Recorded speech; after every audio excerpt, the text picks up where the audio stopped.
The New Year countdown ended. Now another countdown begins.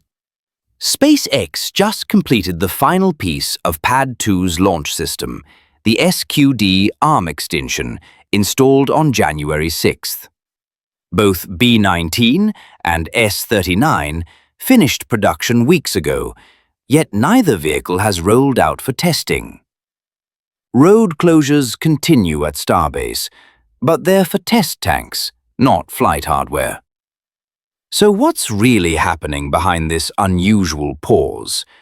Could SpaceX be setting up for a rapid-fire sequence that catches everyone off guard? The answer might surprise you. Let's find out on today's episode of New Space Review.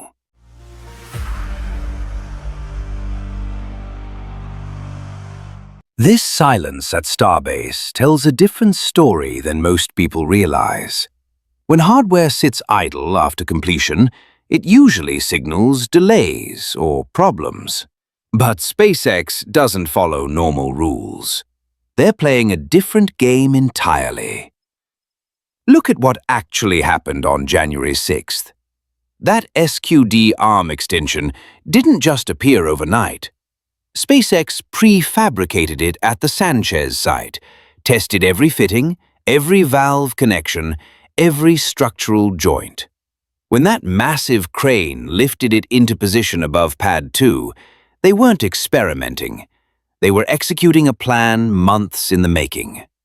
The installation took hours, not days.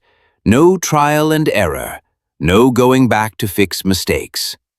This level of precision reveals something critical about SpaceX's current operational tempo. Here's what makes this significant.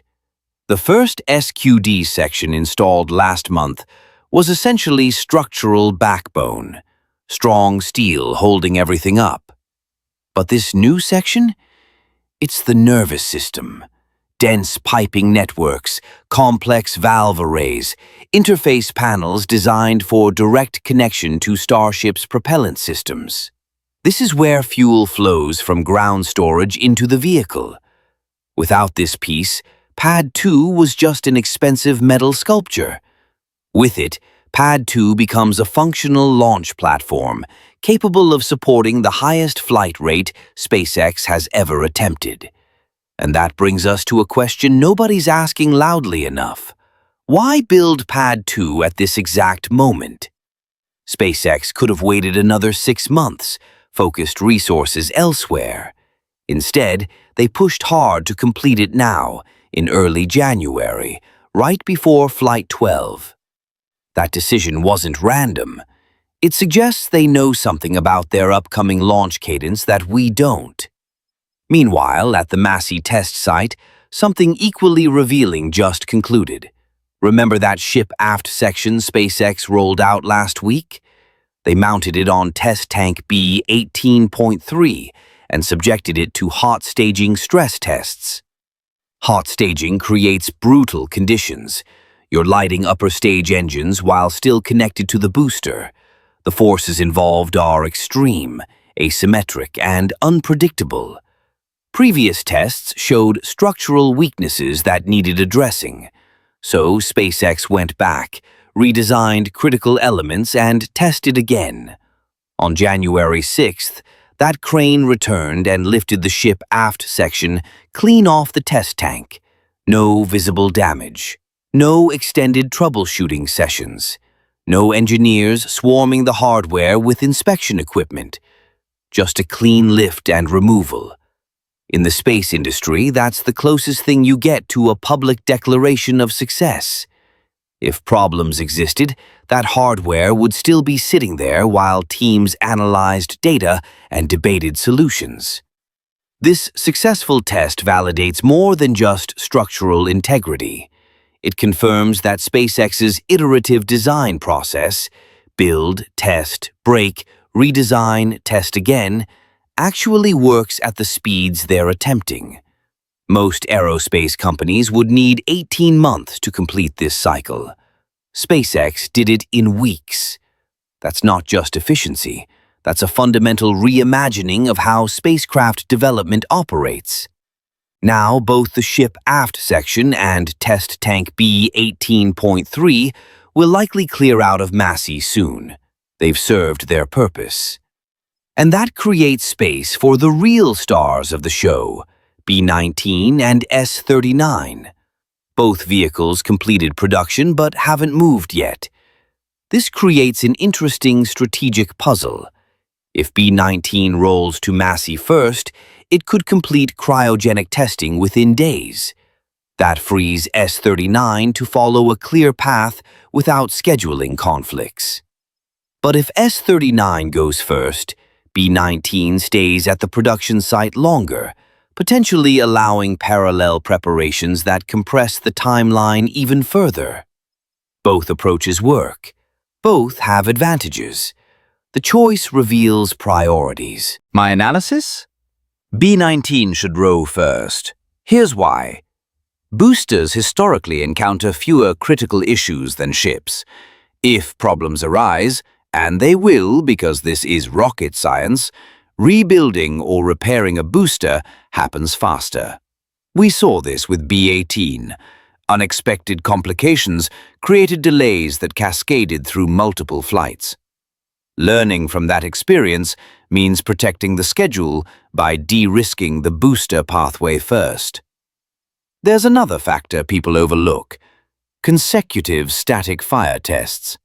If B-19 completes its testing, rolls to Pad 1, and fires its engines successfully, that creates momentum. Teams stay in rhythm. Procedures stay fresh. When S-39 then arrives for its own static fire, everyone's already in flight prep mode. The alternative, testing both vehicles simultaneously at different locations, works on paper, but creates coordination challenges that add hidden time. And time matters more than ever now. SpaceX built B-19 in just 28 days. Think about that. 28 days from start to finish for a booster that stands 230 feet tall, contains 33 Raptor engines, and must withstand forces that would tear apart any previous rocket ever built. Skeptics said it couldn't be done. Industry veterans called it impossible. SpaceX did it anyway and set a new internal record. That record doesn't just demonstrate manufacturing capability. It signals intent. SpaceX isn't building starships the way other companies build rockets. They're manufacturing them the way automotive factories build cars, with repeatability, standardization, and relentless optimization of every process step. Each booster teaches them how to build the next one faster. Each ship reveals improvements for the production line. This isn't aerospace manufacturing anymore. It's industrial-scale spacecraft production. Which brings us back to that central question. Can Flight 12 launch in late January? The timeline looks aggressive, maybe impossible, but break it down step by step. If B-19 rolls to Massey this week, cryogenic testing happens by mid-month. If those tests pass, and based on previous performance they likely will, only a few days separate cryo-proof from static fire. Meanwhile, S-39 follows the same pathway, potentially overlapping preparations, since booster and ship test at different locations. Under this scenario, both vehicles complete testing by the third week of January. Final inspections, data reviews, and launch preparations require maybe 3 to 4 days if everything flows smoothly. That puts a launch window in the final days of January. Technically possible, practically challenging, but within SpaceX's demonstrated capabilities. Of course, skepticism is warranted. Any unexpected issue, a failed valve, a sensor reading outside parameters, a structural concern during cryo testing, pushes the schedule right. February becomes more realistic. March isn't impossible, but count SpaceX out at your own risk. They've made careers out of hitting timelines that seemed impossible right up until they weren't. Beyond launch preparations, Starbase continues evolving in ways that signal long-term vision. Gigabay construction accelerates daily. The lower levels now clearly define the structure's massive footprint. Construction towers climb higher, approaching the elevation of the Megabay offices. This isn't just another building. Gigabay represents SpaceX's bet on volume production, a facility designed to produce starships at rates that would overwhelm current launch infrastructure. Then there's those red-painted composite overwrapped pressure vessels now at Massey for testing. The red isn't just aesthetic. It marks COPVs redesigned after earlier incidents revealed pressure limitations. These new versions withstand higher forces, use improved materials, and incorporate lessons learned the hard way. Their testing at Massey isn't optional. It's critical validation before they fly on actual missions. Even Pad 1's tank farm tells a story. Several tanks came down recently, possibly heading to Florida for use at other SpaceX facilities. This dismantling isn't abandonment, it's optimization. SpaceX constantly reconfigures Starbase based on operational data, moving resources where they create most value. Nothing stays static. Everything evolves. And that evolution happens against a broader backdrop of space industry developments. Congress just rejected proposed NASA budget cuts that would have reduced funding to $18.8 billion, a 24% decrease, with science programs facing 75% reductions. Instead, Congress proposed $24.4 billion for fiscal 2026, restoring critical missions like Dragonfly to Titan and the Nancy Grace Roman Space Telescope. Mars sample return didn't get restored funding, but that reflects technical realities rather than lack of vision. This budget battle matters for context. NASA's challenges don't diminish SpaceX's achievements, they highlight them.